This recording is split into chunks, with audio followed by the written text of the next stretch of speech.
This is Bob Herzog. I'm here with Stephanie Vendig.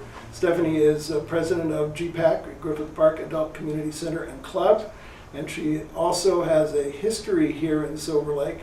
I'm Bob Herzog, the co-chair of the Silver Lake History Collective, and on camera currently is Patricia McGrath, my co-chair. What brought Stephanie and I together, besides some of our community activity, was the fact that her grandparents lived on London Street. I live at 2957 London Street, which is the most southern street in Silver Lake. A few houses over is the Hollywood Freeway. Stephanie grew up in Bakersfield, but her grandparents lived about a block down the street. And we'd like to talk about that initially, and then we'll find out a little bit more about Stephanie's history. But I think it's interesting that as a little girl, and we're approximately the same age, she played on the street where I've lived for the last 33 years. Why don't you tell us about that experience? Okay. My grandparents came here with their children in 1923, and they bought the house on London Street, 3306, I believe. And the grandparents stayed there until their death in the 60s, I believe. And my mother was the oldest child of 7.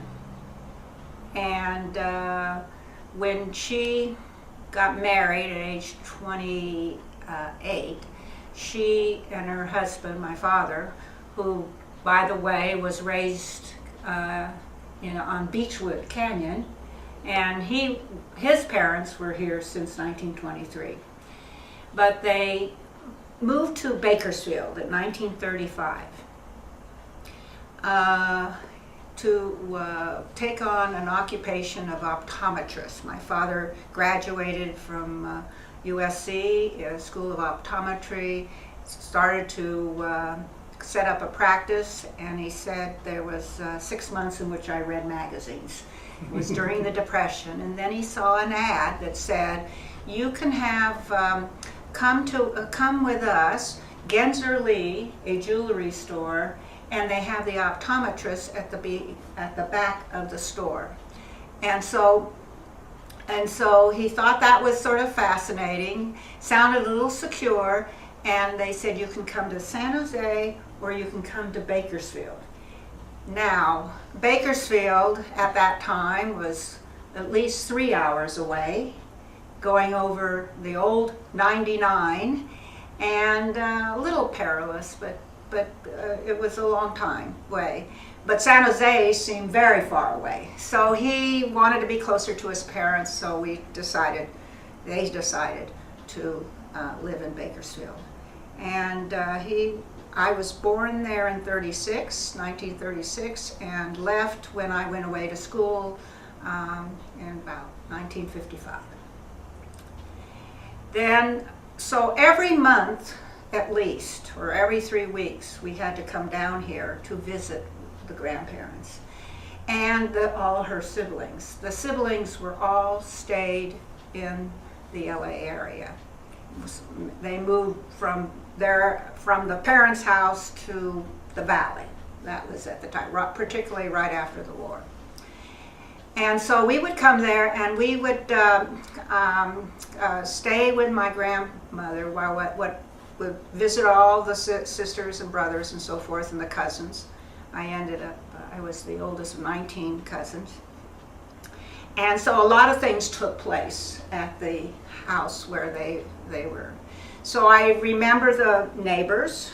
There was a young fireman, LA City fireman, and his 2 children. They were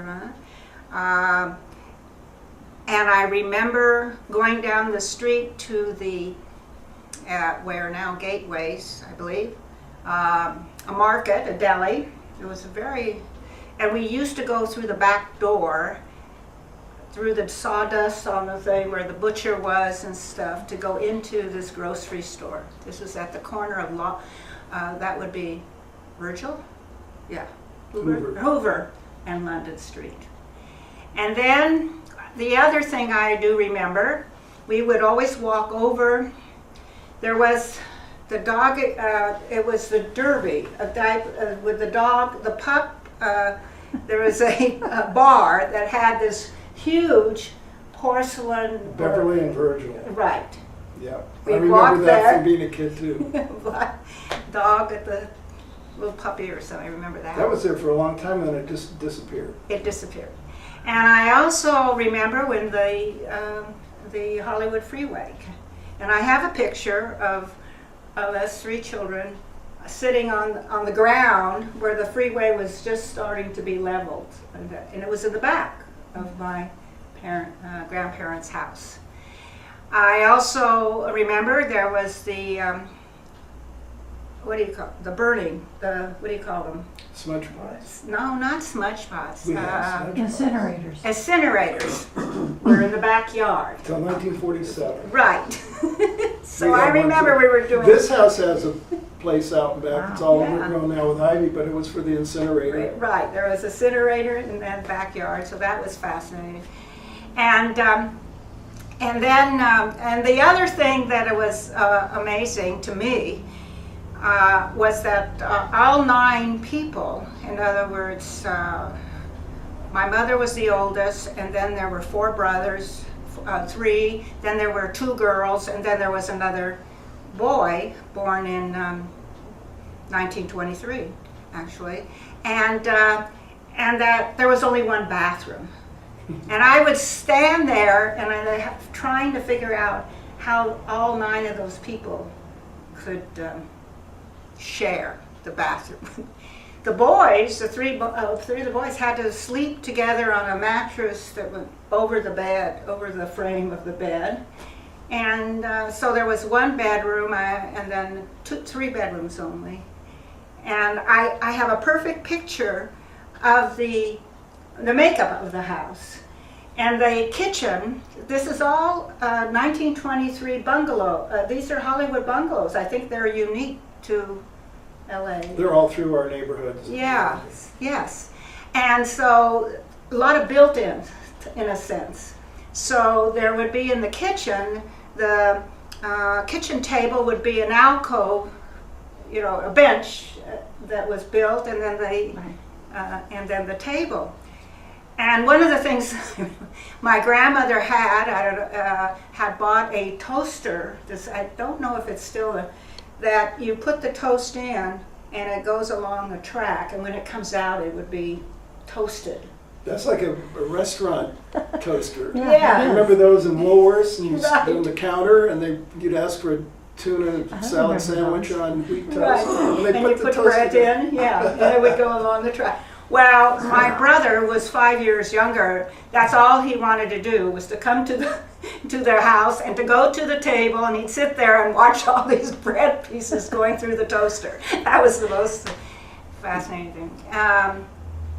There was a buffet that was built in, glass buffet, and in the dining room, and in the other than that, it was, you know, standard type.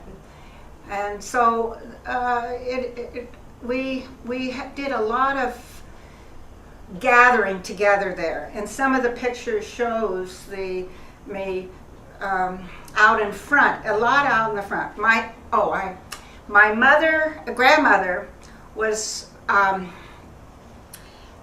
very much stay at home. She had never, when she arrived in the United States at 18, From where? Russia, she was had learned some milliner skills, but that was all. She was really intended to bring her was to get married to, not to my grandfather, but his brother. There was sort of a matchmaking. My grandfather came here with his older sister, which I have a picture, at age 11. So they started out in the East Coast, and they came in about 1903 or 1905 to Ellis Island. And she was told, you must learn English. This is what she told me. Otherwise you won't be an American. You must learn English, and you must learn it without an accent. Now, Big order. big order. But she never learned to read, and she never learned to write English. Type of them. And of course, she then, like many immigrants at the time, are counting on that their kids would do the thing for them. So they ended up, as people started to come out here for the sun, they followed in jobs. It was how they managed to come out here. My grandfather started to work for Metropolitan Life Insurance, and my mother started after high school, then also went to work for the Metropolitan Life Insurance, and then when it was time to marry, then you quit, and then you follow your husband, and she, on to Bakersfield. All of the siblings, the youngest sibling was the only one that went to, they went to Dayton Heights School, and and at that time, before the war, a good Japanese group of immigrants were in that neighborhood, so there were that time. And then they went Virgil Junior High, they all have, and then they went to Belmont. Now, Belmont was just, you can't say anything bad about Belmont to my uncles or my aunts. That was kind of like they've arrived some. My grandparents are proud that they got through high school because both of them had not gone through, I think, just elementary school, perhaps. And Belmont was the place where they graduated from. In fact, one uncle even has a brick. He's gone, but he has a brick that was when they tore down the old brick, the Belmont brick. So it was a very treasured. We're collecting bricks. We have a brick from Marshall High School. Right. Somebody who went there gave us from the original construction. Yeah, that was the kind Bricks of thing. are kind of hard to store. And a brick from Belmont. So that's all that was always with the stories was Belmont. The thing that, of course, they didn't have money for any of the kids to go to college. One we got a little scholarship, he was Caltech, but that lasted a year. But he ended up starting a plumbing supply and did very well, and I don't think he missed JPF. Where was that? Western Plumbing Supply. It was in Culver City area in Washington. Actually in the valley, I believe. And then then the war came, and three of my uncles ended up in the service and overseas. And then as they came back from the war, then all of them literally moved, and the most popular place was to go into North Hollywood, Sherman Oaks, Encino, and now after a girl. Well, that's where the developments were, and the homes were cheap. Exactly. That was the other thing. That's where I grew up. Right. I also remember my uncle saying how he used to have he worked for a milkman who had a horse and a wagon, and then they would go up into the hills of Silver Lake, and that's where he said, in the hills of Silver Lake I used to be the driver. And the other thing that was very common and was Mr. Berkowitz, the what do you call trucks with vegetables selling produce. So on each side, he'd pull up one side, and there would be all the vegetables, and on the other side, the other vegetables. But stopped, and there would be some kind of a sound, and she would come out. My grandmother didn't go shopping, didn't go in a car. She had to be driven every place. So he would come by on a weekly basis. Do you know what the sound was? A klaxon. Oh, is that what it He is? don't. And all We the all neighbors- knew when it was The neighbors would all come out. It was very, yes, and when we were visiting, it was very exciting to see this. And she would buy, she would buy, for example, peas in a pod. And at home in Bakersfield, my mother was trying to be very modern. She was not going to go to chucking peas or anything. You buy it in a can, and then later it was in the frozen. I don't want to have anything to do with that old-fashioned stuff. So we didn't really know anything about chucking, but my grandmother did. So she'd buy the basket of peas, and then we'd sit there and. It was a ceremony, though. It was a family thing. It was that was fun. And then Vendig would come by. That was a whistle. That was a whistle. Two-tone whistle. So you know. And that was so literally, in some ways, she didn't have to really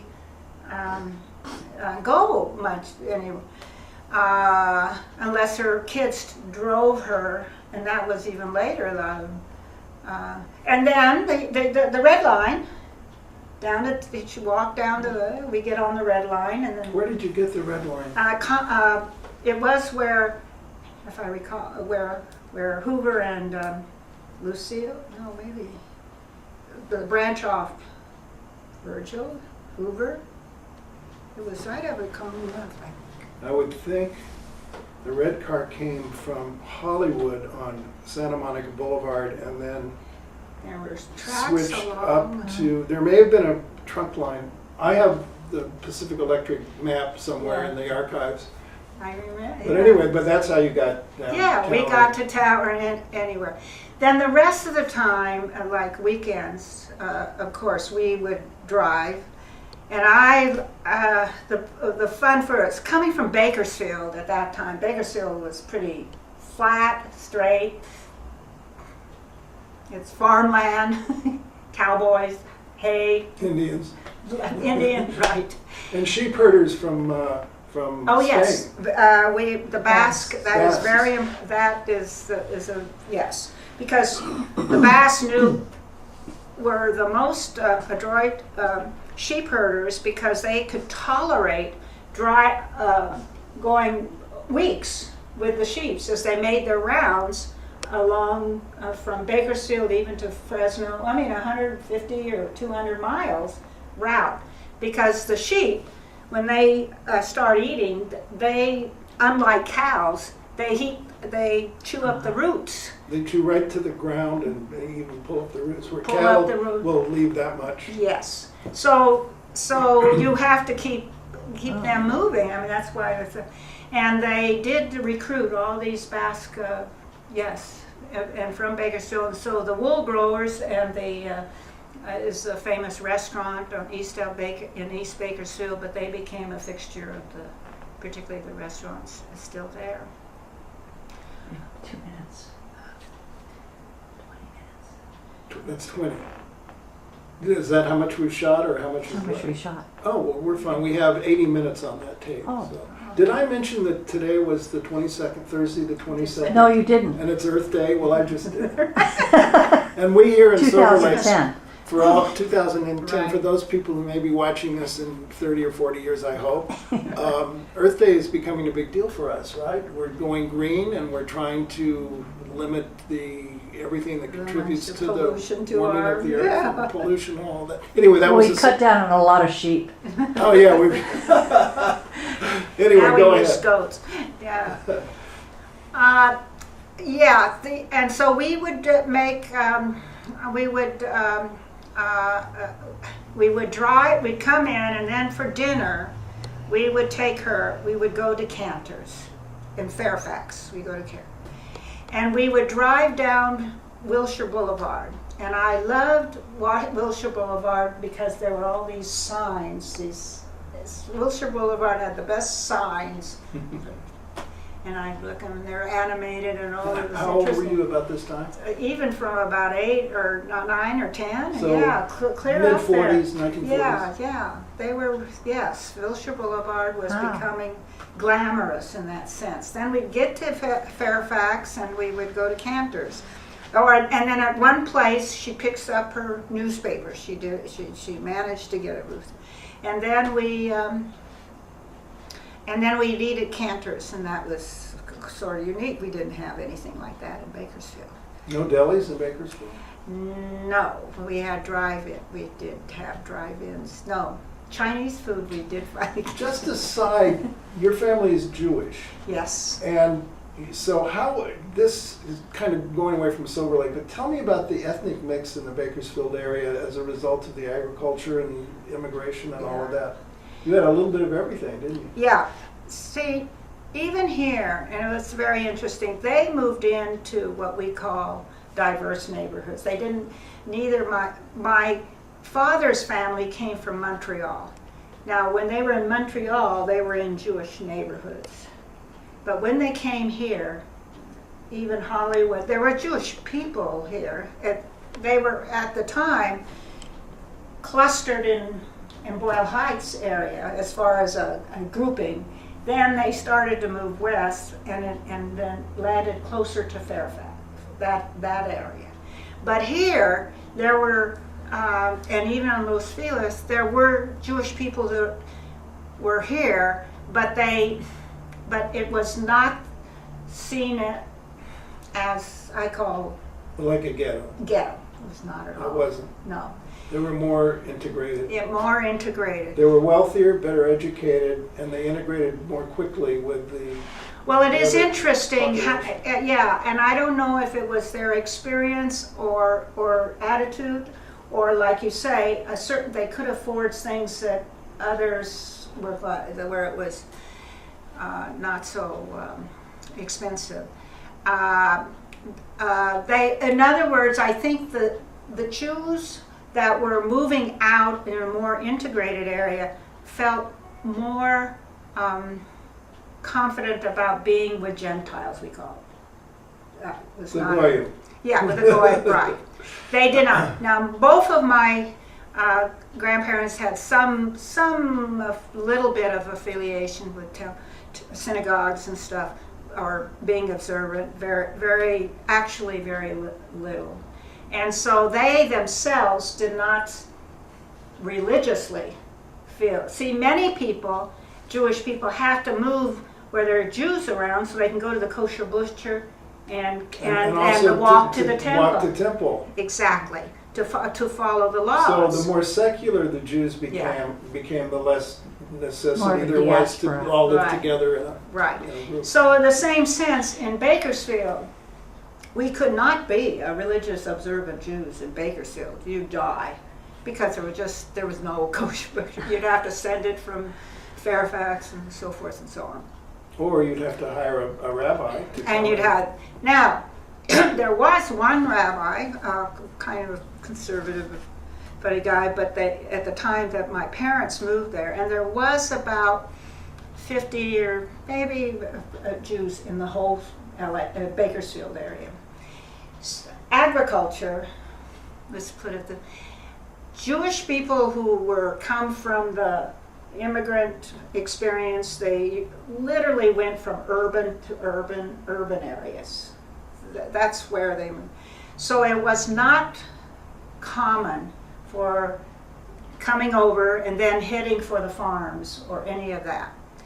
However, some did end up, many of the Jews became peddlers, in other words, peddlers. So my grandfather, entrepreneurs, right. So they'd get on a cart and they'd go around to sell, what do you call it? You peddle objects and stuff like pots and stuff like that. Okay, so like my grandfather my father's father sold rags to gas stations, clean rags. Took the rags, cleaned them, Shemata business. yeah, right. The exactly. beginning. Right.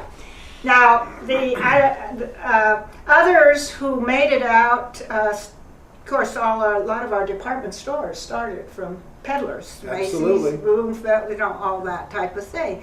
But some of them started moving farther and farther west. And of course, to the people who landed in New York in the urban area, they thought, ooh, out there, the Indians, it's dangerous out there. So they hovered around the urban areas. But a few souls. But the real migration literally came at World War II. Bakersfield had a air base there, and therefore some Jewish people came. Some of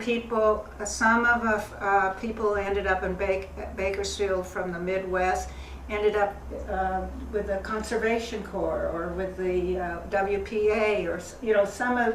In other words, there was something that pulled them there, but when they got there, they just took advantage. So we did have some very well cattle breeders and feedlots, ranchers, and also farming.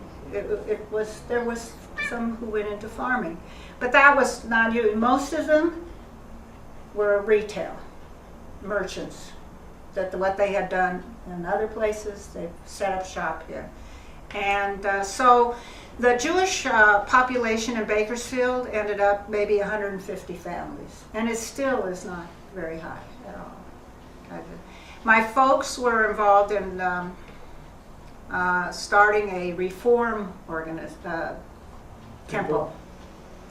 And the people here, Wilshire Boulevard Temple, the rabbi there, helped them set up. So we had a temple in Bakersfield. Now, I went to Bakersfield High School, and there were 615 graduates, and there were 3 of us that were Jewish out of that. Now, was there any overt discrimination? oh yeah, I remember in childhood, is that don't play with Stephanie because she and her family killed Christ, that type of thing. So there was always, but I think they kind of didn't see a threat. They thought they had to feel sorry for us because we didn't have Christmas. We didn't celebrate Christmas. And so they felt sorry. So there was a tendency of tolerating us, but always wanting to, of course, convert us. While we're on that subject, would you like to? What brought you back to this area? Okay. I ended up in school I started down here. I came back here because my father would take us to all the football games because he graduated from USC. So I thought, oh, that's where I should go, is to USC, because that's where the football games are. So I went down. So I was 2 years at USC, and then talk about discrimination. I like everybody else in the dorm, it was to run for sororities. But there was one Jewish sorority, and I found out when I got here that They were off campus. No, if you can get into that one sorority, fine, but you cannot get into the other 28 sororities. It was the same way when I went year? there with guys. What year? This was 54. So it was kind of a shock. So everybody went around and got all your invitations. There was a whole thing. USC was very sorority and fraternity I was obsessed. there a few years later, same thing, and the Jewish guys had to have their own fraternity. Yes, Zeta Beta, Which, whatever. by the way, just for the record, were the most fun. Because they didn't have anything to prove. They Glad didn't you brought care. that up. So when we went around the first day, and then the next day, most of the girls, we talk about the girls, would get all these invitations to come back. I didn't get anything to come back to, except the one to this Jewish. I couldn't figure it out. Well, of course, I soon found out, type of thing. So then at USC, my sister, 2 years younger, they encouraged her to go up to San Jose State. So my mother came and she says, I think you should go up with Beverly to San Jose State and take care of her. I don't know what I was supposed to do, but take care of her. Make sure she can get through. And so I said, well, I'm ready to leave USC. I thought I was not happy at USC. So I went to San Jose State, spent a year there, and then I discovered Berkeley and said, this is the place where I should go. So I transferred to Berkeley after the year at San Jose State and graduated from there. And then I met my husband, and he was working in San Francisco, so we got married. Was he going to school at Berkeley? I was going to school at Berkeley. I graduated from Berkeley in 1958, and then I went to work and got married in 59. How did you meet your husband? We were, I did go over to what we call Hillel, which was a Jewish, in Berkeley, I was not going to go join any sororities or, in order to get, because, that was through with college. I was going to be an intellectual, go to college and learn something. But I did socially be involved with what they call a religious group, social groups. It was called Hillel for the Jewish students, Newman Club for the Catholic students, Lutheran Club, so that you can associate with. So Hillel was the place where, I had met some friends, and so we decided to go visit the Jewish Community Center in San Francisco to see what we could see, if there were any, obviously, single men that might be attractive, who knows. So we went over there, and some of them knew people over there, so we're talking, but Fred was taking social dancing at the time. And he was living in San Francisco. He was working as a civil engineer, and he was taking social dancing. But one of the people who was with me knew him, so somehow they had. You're married at this point. I haven't been married. No. This is my first. Single. This is my. Okay. I'm single. This is your introduction to Berkeley. Fred Vendig. Right. What was your maiden name? Claykoff. Claykoff. Okay. Yes, and it was not the original name. Of course, it was Probably changed. a bit longer. Right. Yeah, one of I those. did get it, but I always forget it. Carviscu or something like that. And they changed it out at Ellis Island. So he started to hung around us, and so we got to get talking and so forth, and then asked for a date. So that's how we met him. That was his last dance. It was terrible. He didn't learn very uncoordinated. Nope, I won't dance with you. So I met him, and we married 6 months later. And we married in Bakersfield. And then went back up to San Francisco, set up housing in San Francisco. And he was working as a civil engineer, but he and I was, as a graduate, as a graduate of Berkeley, I wasn't eligible for many things. And in those days, not recruitable for anything. I mean, and according to my father, you go to college to catch a husband, not to get something, and or something. So I went to work for Aetna Life Insurance, and claims processors that for medical claims, and there would be in a row of desk, and I would be sitting there, and the claims would come in, and you'd just go and process them, pay out. And then I met one other woman who also graduated from Berkeley, and then I noticed at the front of our line was this young man, and he said he was a manager in training. And I said, well, that sounds interesting. How do you get manager in training? I said, did you go to college? Oh no, I just graduated from high school. Well, by then I was totally insulted.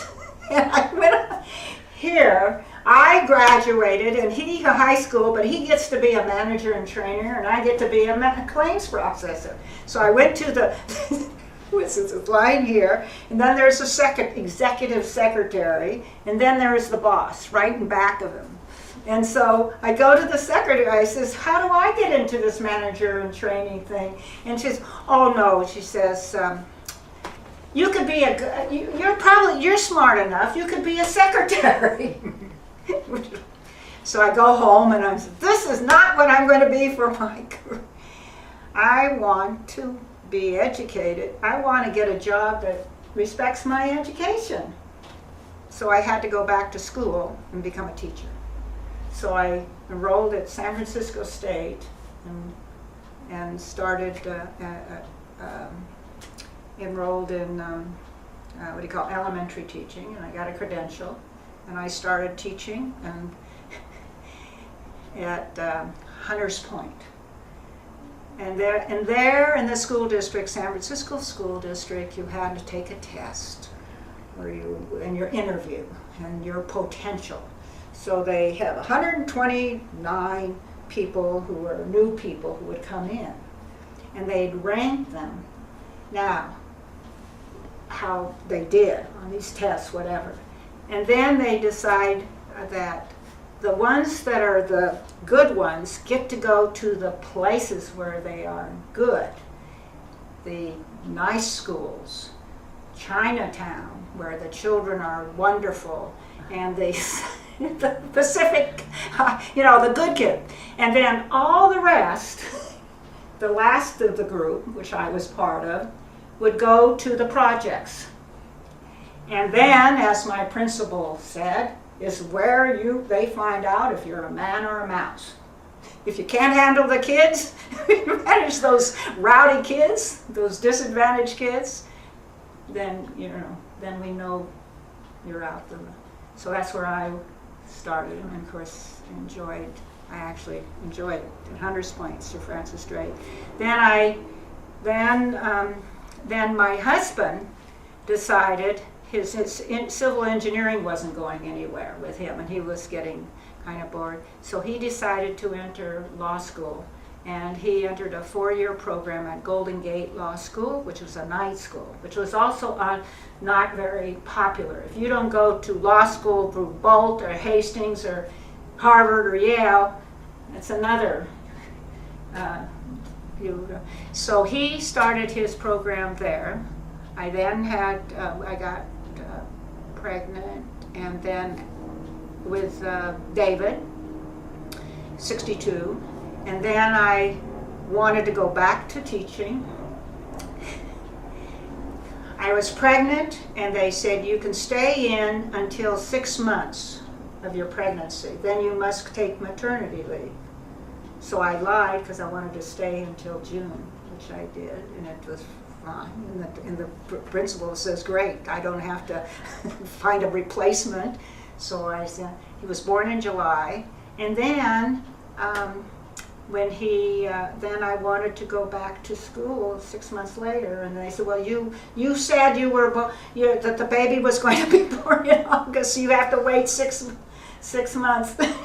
That was the rule. They were just really, so you can't come in until we tell you can come in. So I went back when he was 8 months old as teacher, and I was put in the mission area, and then I was around in that area, Kennedy, Castro, and then we bought a house. Those were tough neighborhoods back then. They were mission and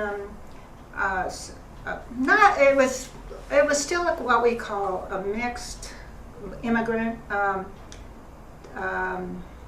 The toughest was called, do you know San Francisco? A little bit, yes. Was the project areas, and out at Hunters Point, near the where it was the shipyards, and then they turned these housing that was supposed to fall down in 1948, and they turned it into subsidized housing. Isn't Hunters Point where the stadium is now? A candlestick, Yeah. yes, right up Right. to the side of that, yeah, exactly. So he started law school at night, when I say. And then at that point, he when he graduated, took the bar. So I have now completed about 3 years of teaching, and with David, my oldest. And then he started to go look for a job in San Francisco, and he couldn't get a job because San Francisco lawyers and firms, they all wanted the real stuff. Night law school was kind of inferior. So we decided to sell our house. We were living on Twin Peaks or Diamond Heights area, Duncan and Douglas. And we decided that we would go down to San Diego, sell our house, go down to San Diego, and then just move up, and wherever he got a job, we would set up shop. So from San Diego, we made it to Santa Ana. He got a job with the Santa Ana city, and so we stayed there. Now that was 65. And stayed there. We rented apartments outside of Disneyland, and I got a picture of Orange County. It wasn't San Francisco, it wasn't Bakersfield,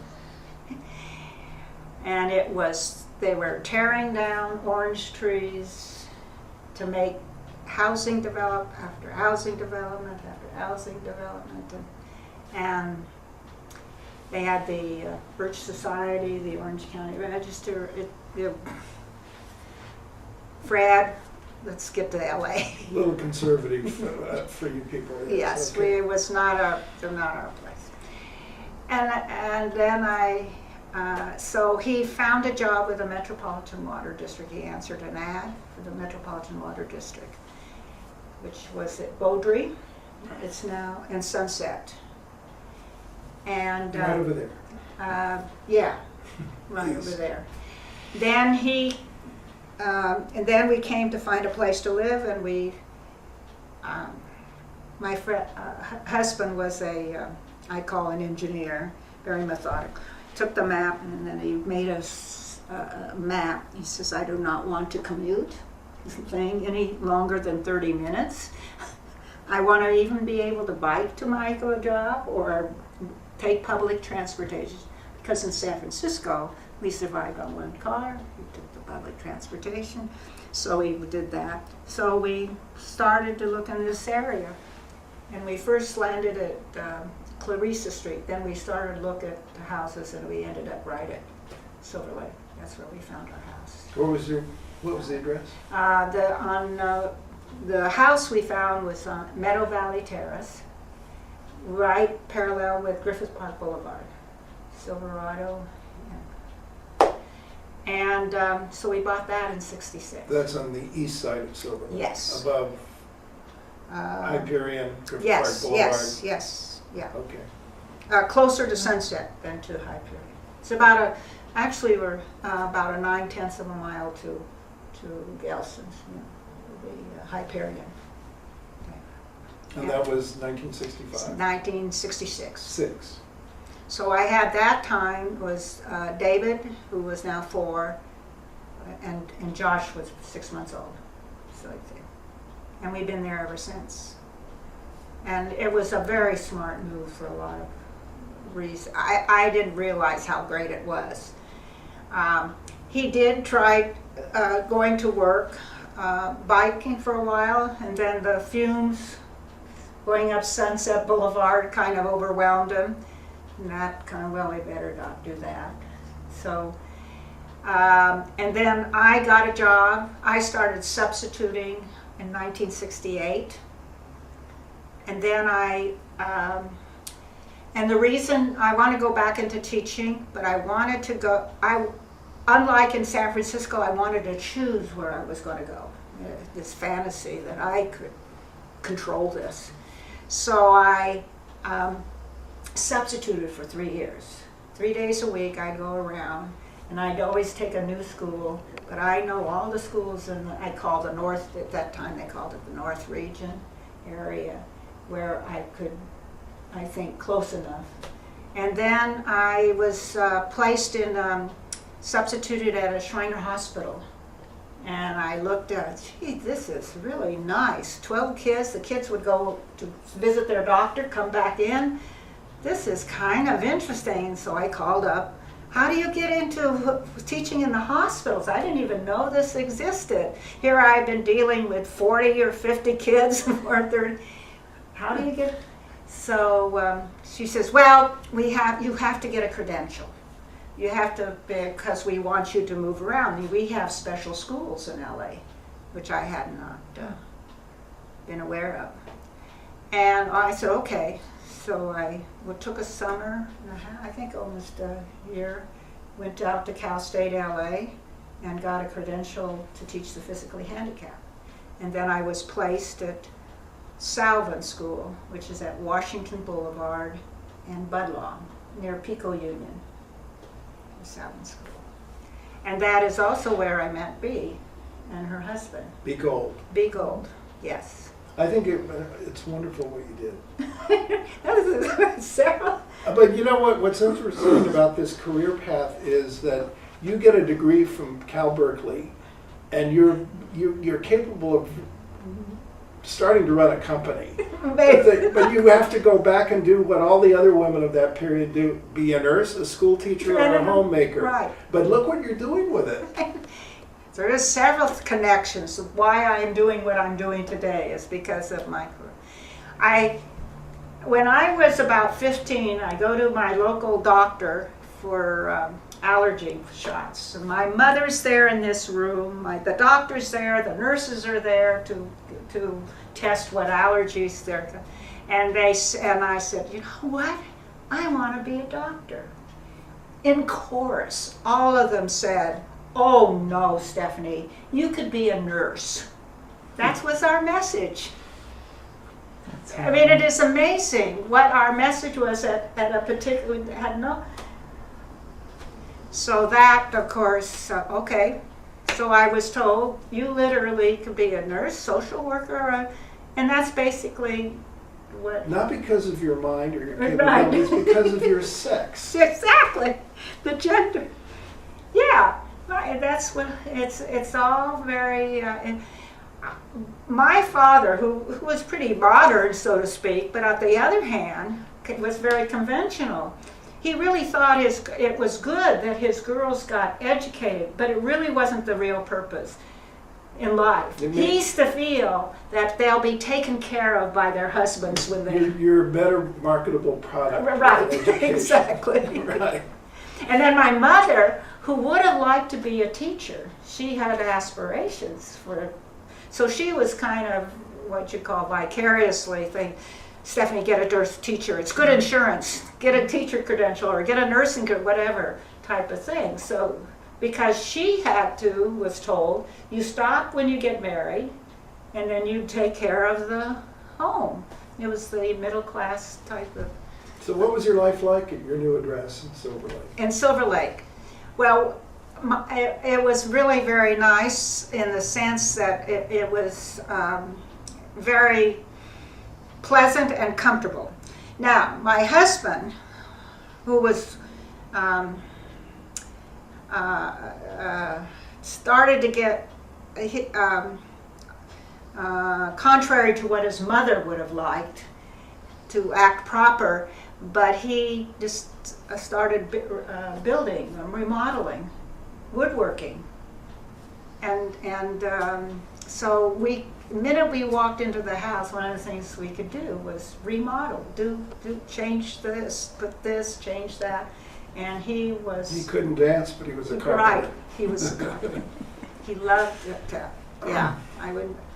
And so that was one thing that we were able to do anything, because the house was a standard. It was built in 1949, I believe. So it was a standard block house. So there was no compulsion to say it should stay a certain style or anything like that, like a Spanish or colonial. So we just immediately went and remodeled, and we continue to.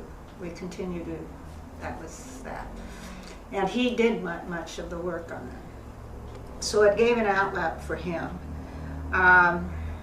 The closeness in Silver Lake.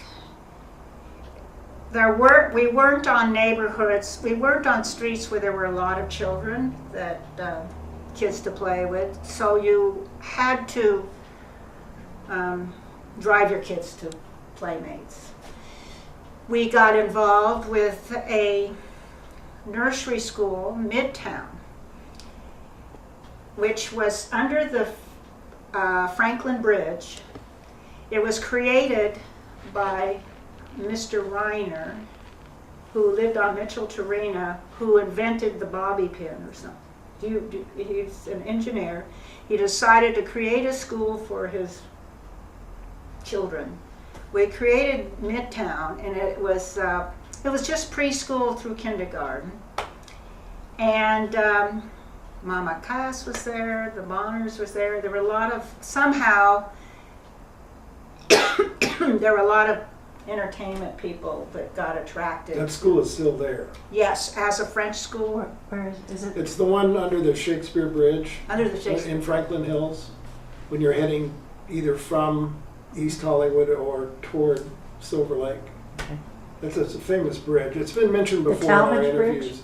Yeah, it's the Talmadge Bridge. Yeah, and under it was on the landfill. That's a landfill that was, and then in That was a front very of them, steep canyon, and they filled it in. right. And their exactly. residences now that run up, and it was originally a Exactly. creek that Yeah. came down through there. And then ABC, their whole production was right in front of Midtown, underneath there.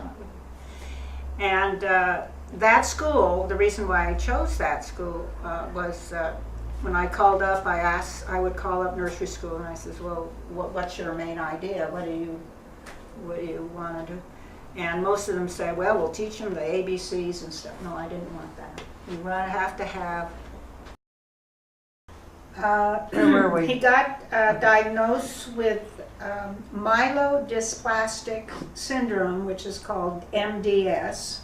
The bone marrow fails. The stem cells that come out of the bone marrow come out in abnormal shapes, and therefore will clog up the platelets, the normal platelets, the white blood cells, and the red blood cells, so that they can't function. They can't live in there. The shapes are crowding them out. It is called a precursor to leukemia. So he was diagnosed with, say, at the time of diagnosis was, you have 2% leukemia cells. He's abnormal.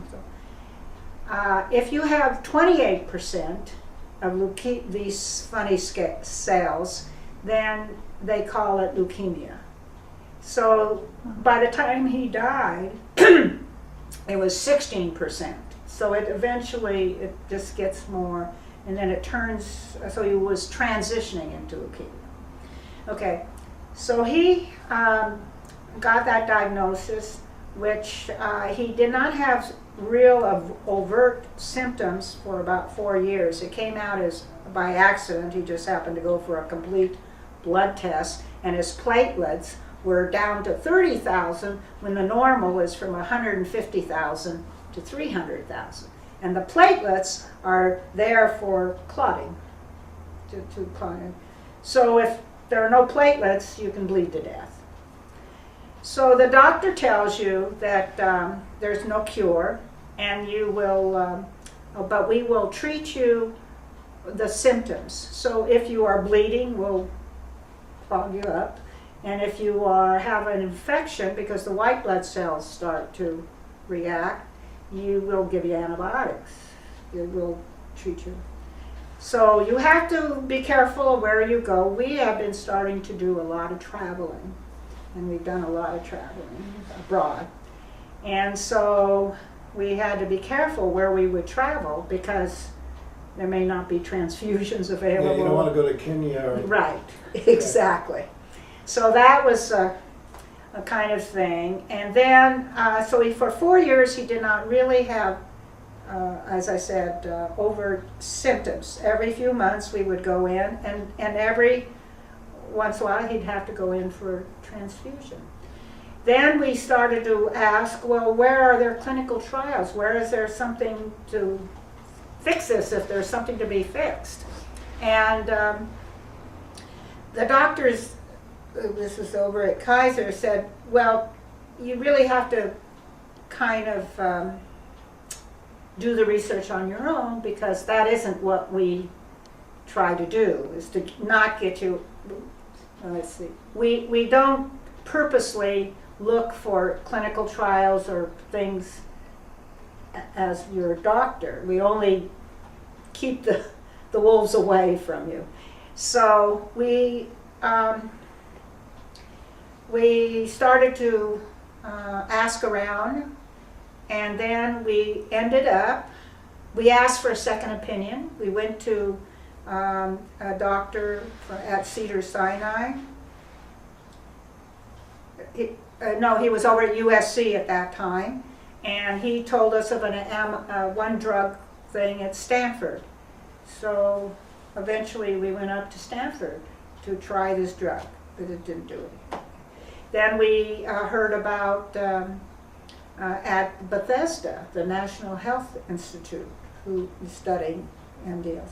And the idea is to find the doctors or places where they are doing a lot of treatment of this, because the disease is rare or low incidence. Not everybody, like breast cancer or diabetes. So we went to clinical trials, National Health Institute twice, Stanford, and then then City of Hope, and then the idea was that they now could, if we can transplant bone marrow. And that bone marrow transplant is not like an organ transplant. The bone marrow transplant is literally, you take somebody's blood, the stuff inside the stem cells in somebody's blood, and then you just go through the regular veins. So it's non-invasive or the person doesn't have to be dead in order to donate your bone marrow. Or knocked out completely. Yeah, oh yeah, it's very sick. But you still have to get a match. So you test your kids, you test your close, and you go to wherever there's registries. Well, we did find a perfect match. Because if it isn't matched, it's not just the A and AB, that type of thing, but you got it, it's whole genetically. And if it isn't a match, then it could be rejected, just like in a organ transplant. We did find a lady from Michigan or something who had the same as Fred. So we went to University of Washington Medical Center, which was Fred Hutchinson Cancer Cares, and they have been doing bone marrow transplants since the very beginning. They were the first ones. And now what was happening, it was first only the young would get the bone marrow transplant, but as they had better medicines to control the rejection, and the age started to increase of when you can have this. So Fred was 65, and so he was going in for what they call a mini transplant. They didn't have to, in a normal transplant, you have to take everything out, scoop everything out, but the bone marrow. But in the mini transplant, you could leave some stuff. But you do try to get out some of the stuff. So he did go in, and was for about 17 days. It was in graft, meaning it was sticking. However, they had given him drugs to try to stem the leukemia that was going, and therefore the immune system was way, way down. When your immune system is way down, the little bugs that were there before for various reasons, bad bugs, little bugs, unless the body's immune system keeps them in control, they'll act out. And therefore his system was so depleted that the bugs that were hiding, that were from previous infections and stuff that didn't get wiped out by the other antibiotics, acted out. And that what killed him. And so he ended up, he died while he was in Seattle. He died of secondary infections as a result Right. of his weakened immune system. It called Not from leukemia or from MDS. Not, and it's called resistant, which is bacteria, antibiotic methicillin resistance bacteria, meaning the bacteria that had previously been around, but yeah. So when did he go? This was 2001. 2001. And so, How long had he had it? Huh? How long had he had it? 8 years. And the prognosis when we went in said 18 months to 5 years. Then we found out his mother had it. We had known his mother had it, but we didn't kind of connect until he got diagnosed. She had it for 2 years, and this is she was 80, and she lasted 2 years.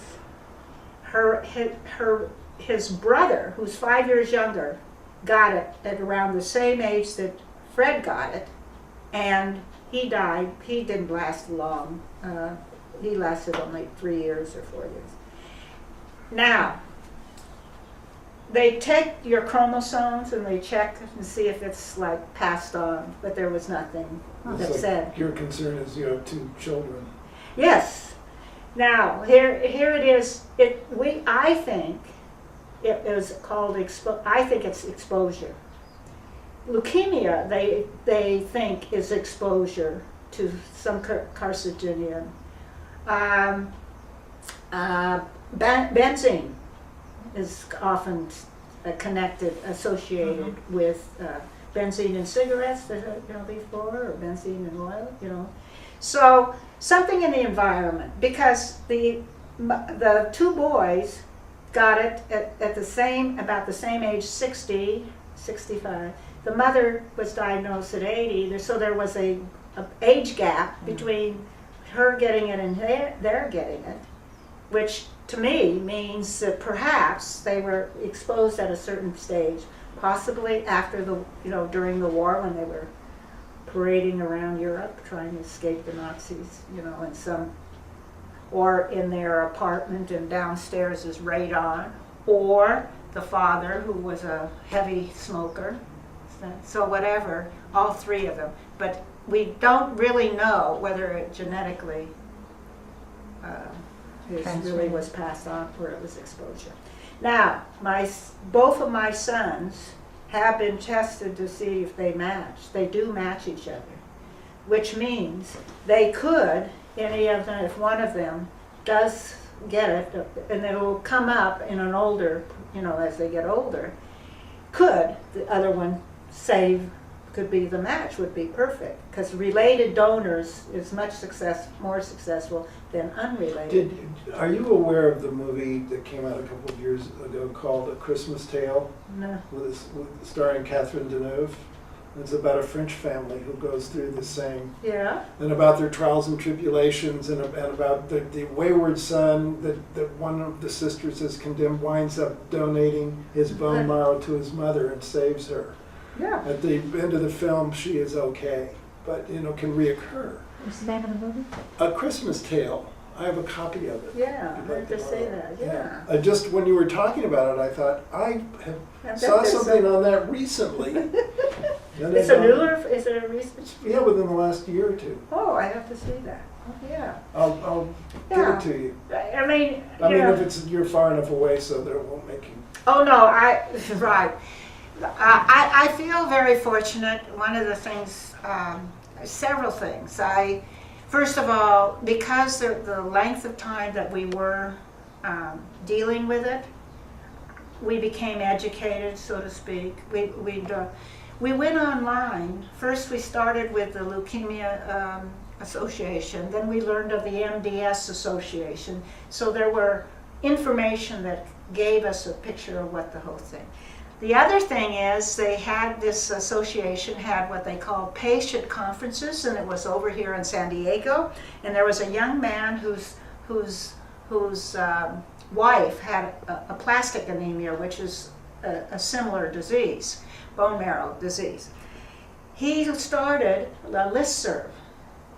You know what a listserv in the computer? Well, it's not the chat, and it's not a single email, but there is a server, and you can subscribe to this listserv. There's a dozen, thousands, mainly for interest groups like gardening or something. So anytime there's new information, it comes to you. Well, in email messages. So people would write to the server. The address would be the server. So all across the world, United States, would write to the server about either their experience or their comments or what they have, and then it would go to everybody.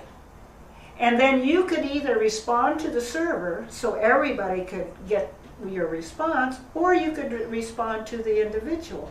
Well, on that server, there were about 300 or 50 people. Well, some of them were very, very savvy. I mean, you've been in the medical field and stuff, and they did all this homework. And so by the time months or so years that you are on this listserv, you get to be pretty proficient. You knew more than the doctor, just from these people's experience. But it told us what to kind of... Is there a website for that? Yeah, now the person has it on a website. And it started to identify hospitals or places where more MDS patients could be, or AA, and so forth. You know Catherine Decker, do you read? Mm-hmm. Yeah, Catherine had the same, she had a plastic anemia, which is very similar. It's just that hers was not enough blood cells.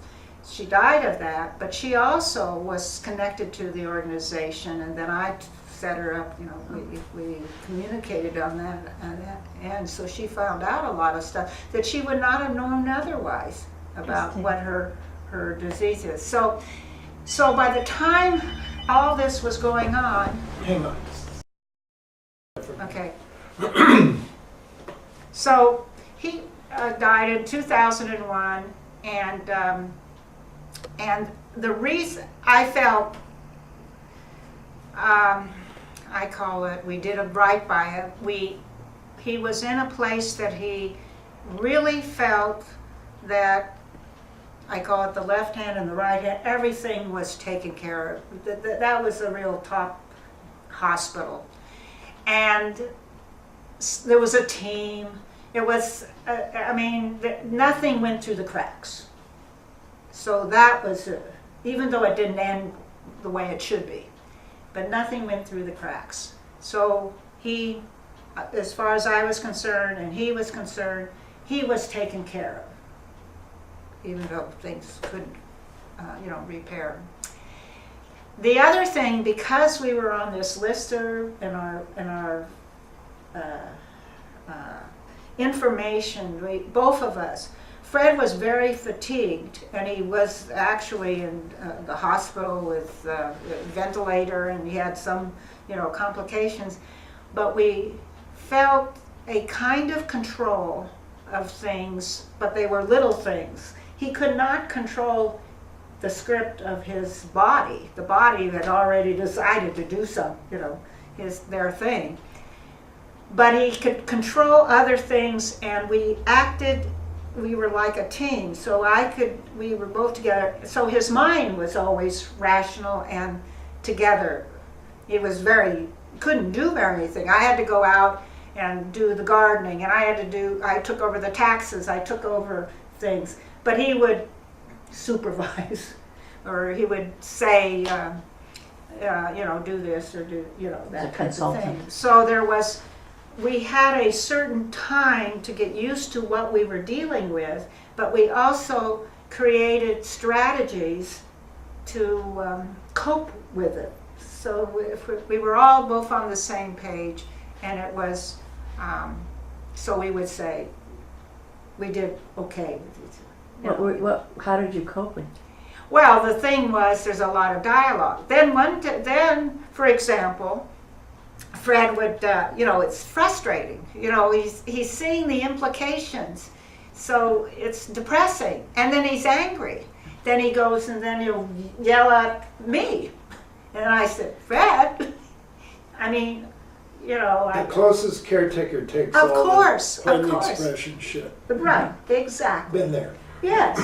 So you take on that thing, but I said, listen, we've got to get some relief for this. This is, you can't. The anger just makes your coping, your health not.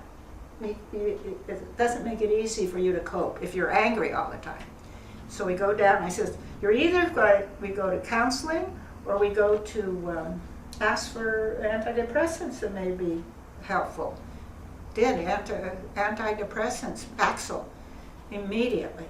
Now what it did was amazing. It may not happen to everybody, but it brought everything down so that he wouldn't be overwhelmed each day with the implications of what was going on with him. He could start to treat each day as a day, and if I'm feeling well or I'm not feeling well or type of. And when you get it down to that, it gets worse if you have to feel the whole thing is overwhelming, and that cut right into that, and that was a big thing, help on that.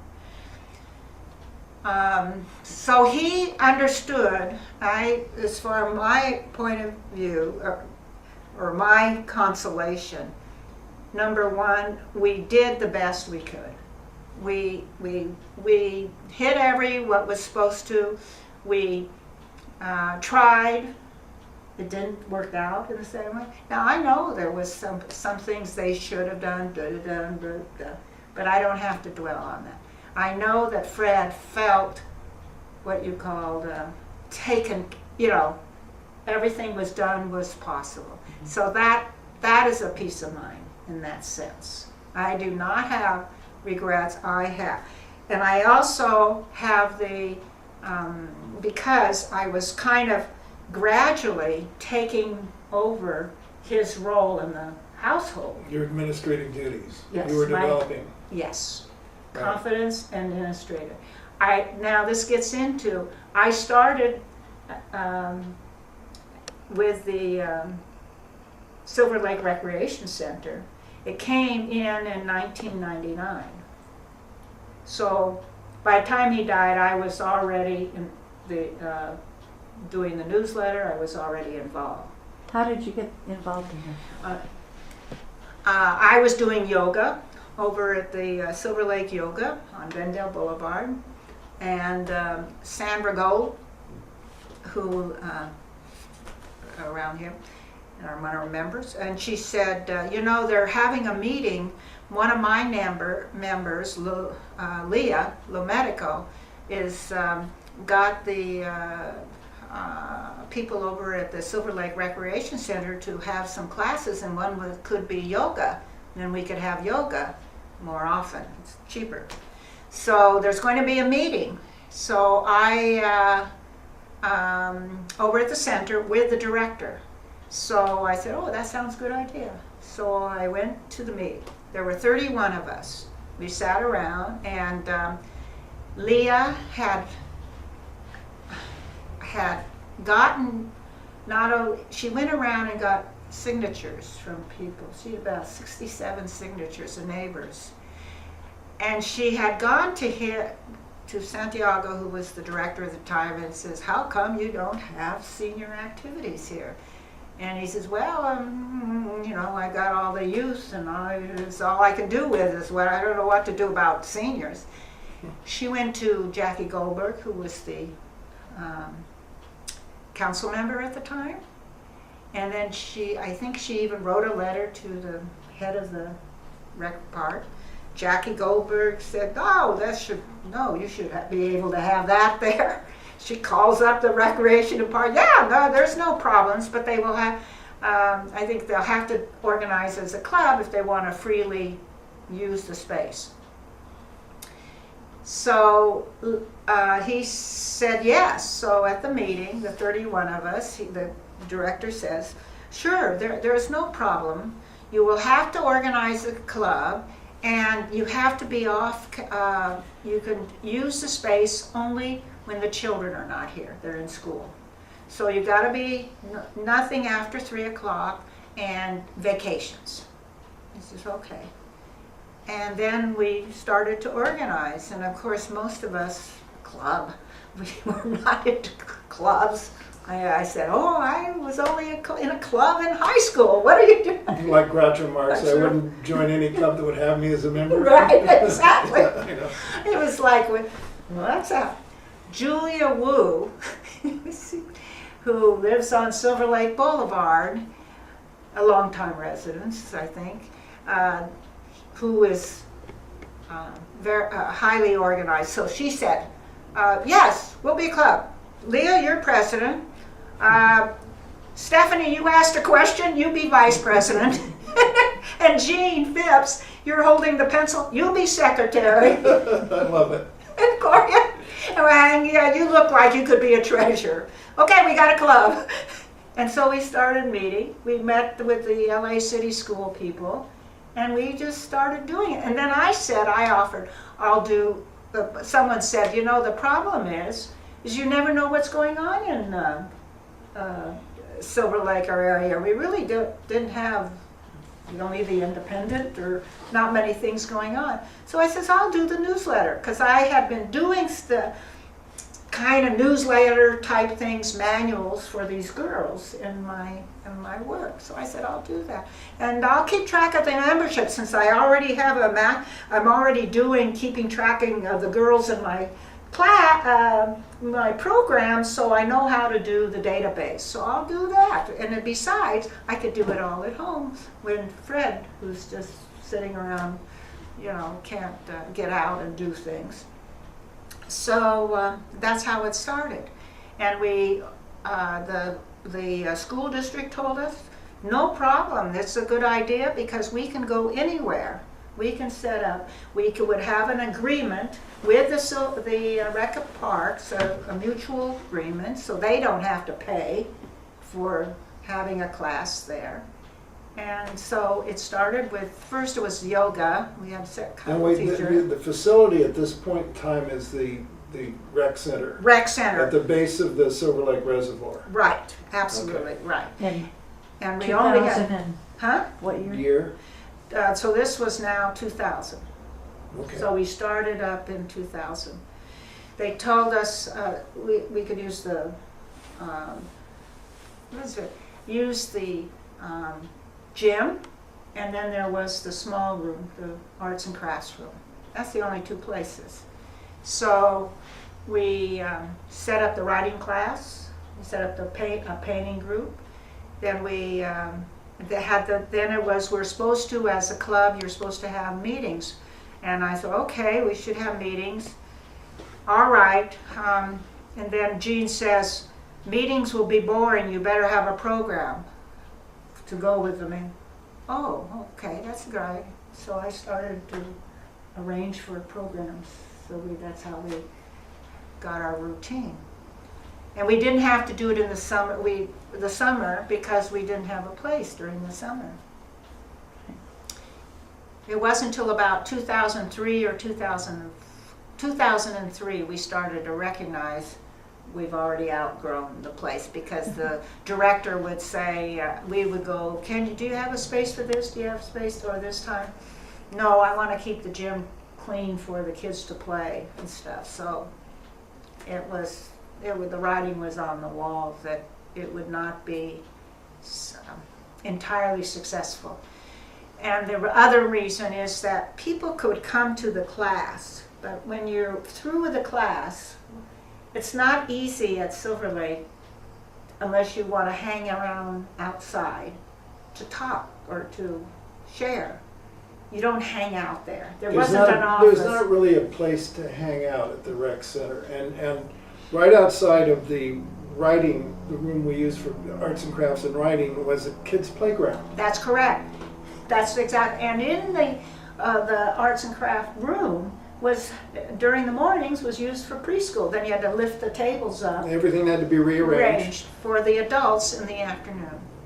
So it was not good, and there were office. You can't go into the office easily. So our relationship with the almost 5 directors by the time we left was good in a way, but all we did was count on them. Is it okay? We're going to do this, we're going to do that. Is there space for this or space for that? That was all. That was it. So by the time we left, though, we had about 400 members. And the trips took off. It did very well because we learned that the council members gave us free buses, which made quite a difference. You were getting connected now with the city and yeah. discovering that the city would provide services free for senior groups. The And bus. seniors were becoming all over the city, were becoming noticeable, and they were also recognized as being the largest voting bloc in the country. Oh, yes, it makes So you quite a get the difference. city's attention when they realize that. That's right. One of the early on, because our timing was very good coming into being, because Eric Garcetti and Tom LaBonge came into office at that time. So they're very anxious to please. So the first problem we had was that when you were in the gym, you couldn't hear anything because of the acoustics. And so Eric Garcetti comes up and says, tell him, made a presentation at our meeting about what he's going to do, and then we approached him, or we said, we're having a hard time listening to this, and they need really acoustic tile and stuff to help this out. And he says, "Oh, okay, I'll seek that out. I will do." And then Sarah Goldowitz raises her hand and says, "Yeah, but knowing the city, by the time you get to it, we will all be gone." And he thinks that here's this young man. It'll be done by October. And he found $14,000 paid, and we had those acoustic tiles, and it made the difference. And we had all the meetings, I think between 40 to 60 people that would come. So it was becoming a routine. Then we said to Mr. Garcetti and Mr. LaBonge, I think we're going to have a problem because we have to go out during the summer and we can't, and we're getting more people and we need another place, and the kids, the center needs more space for the youth. So they will help you. And that's when Mr. LaBonge found that the observatory portables were being completed, were no longer being needed because the observatory remodeling had been done. Those portables would have just gone back to some city lot, or somebody else would drag them around. So he says, "What about those, that we could use that?" And we said, "Go for it." We're fine. So he made a proposal in 2004 that they be used, and to put in actually on Riverside Drive across the street. They arranged for the property as well, which was next to currently mostly a parking lot for Friendship Hall. No, at first it was across the street. Right, That was the first place we thought of. But, so we had a meeting, LaBonge called a meeting, including Vicky Israel was head of the Metro, and called that. And then thinking in terms that they could be put there, because that was where the Performing Arts, Cultural Arts Center was there. And But that's it burned down. adjacent to the Mulholland Fountain at the Yes. intersection of Right. Riverside Drive and Los Feliz Boulevard for future reference. Right. However, well, we thought, I said, you know, the thing is, if at one point you get permanent buildings, you want to put a permanent building over there, which I think there should be, you would have to stop operation of the center in order to build it. What about the back of Across the the lot? street. And they said, that's a good idea. So they did that. And now we are looking at the last observatory building that they are no longer needing. The camouflage one? Is that what it Yeah, is? it's painted with rusty Yeah, trees and shrubs. right, That's at the zoo? That's At the across zoo. from the zoo parking lot. right. And it's apparently used for storage, but it's not an active place for the observatory. So Labange is thinking again that if there's a way to finance, because that's the problem, get that over. Now I said, wonderful.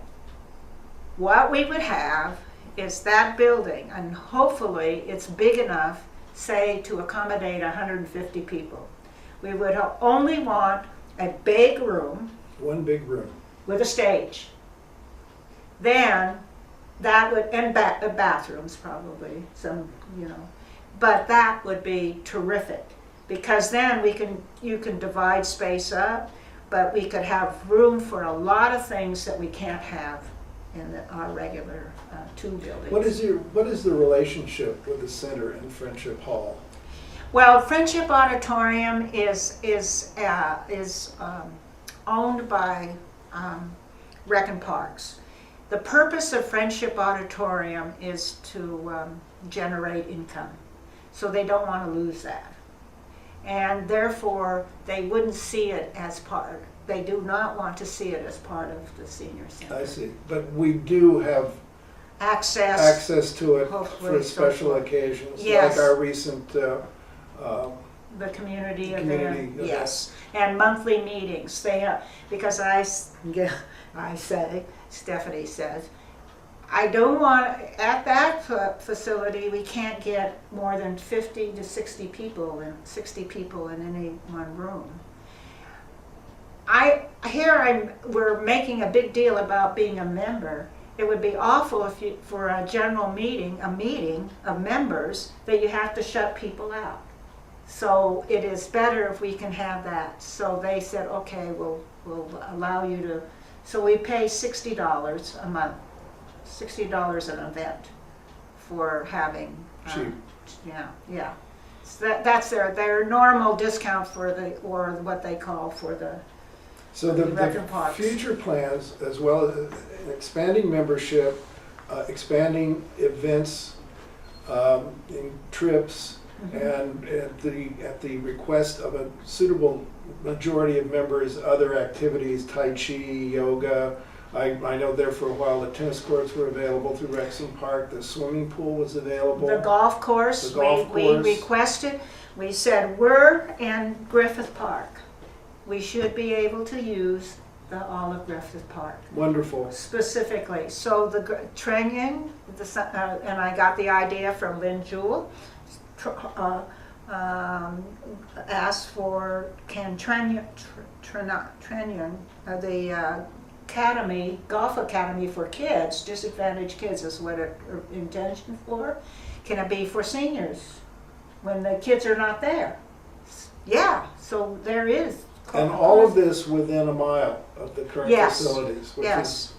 And so the tennis courts could be reserved. The swimming pool, we've asked for certain reserve hours, but it should be heated, but And the nice thing is the location is adjacent to Griffith Park, to the principal entrance to Griffith Park. Yes. And we have all the hiking facilities and all of the park facilities available to us within a block of the parking lot. Absolutely. And so we didn't really know the pleasures of this or the good stuff But now, more than ever, it is central. The other thing that is happening is that the people, we are talking about a region, a community that includes Silver Lake, Los Feliz, Atwater. It is one community. You don't see the Los Feliz crowd here and the Silver Lake crowd here. We're all in this together with mutual issues. We realized that a couple of years ago, the History Collective, originally, and B. Gold was our founder. Yeah. The ubiquitous B. Gold. Yeah. And it was principally formed to interview long-term residents of Silver Lake. But we realized that you can't live in Silver Lake and not go to Echo Park or to Los Feliz or to Franklin Hills or to Atwater. Right. We're all one big community. There is all one big community, and every one of the neighborhood councils have to deal with very similar issues, and they are connected. If you're going to talk about transportation, for example, Silver Lake's got to talk about transportation. Los Feliz got to talk about transportation. Elysian Heights it's all in the same boat in terms of having one voice to the city, because everything is really underserved or unconnected or inconnected. There has to be connections. So now when we talk about the dash, which we don't have, Los Feliz, so we can talk about maybe if there's money, this is again all money, but Silver Lake could be connected to Los Feliz as dash. But if the two communities say yes, that it should be all one thing, it would help. Right. It would Echo give a Park- rationale Echo for city Park to has a spend money. dash, and Silver Lake, doesn't, and then Los Feliz does. Yeah. So there's a gap. Yeah, Okay, there's a I gap. agree with all this. We're getting a little off want to do, but I want to end this portion of the interview, and we're going to pick up with some photos and a trip down the street, a field trip. Yes, But- and then we come back to you could do if you want to, or the photos. We'll do that now. Oh, you do We're that gonna do now. that right now. Okay. Anyway, that's it for this section.